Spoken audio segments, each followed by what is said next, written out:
像现在看到没有割草的地方，就是种苦茶树的地方。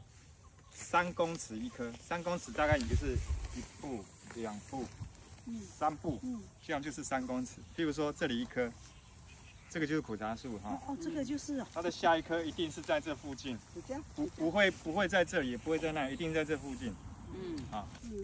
它又会从恰杂布身上爬过来，你看。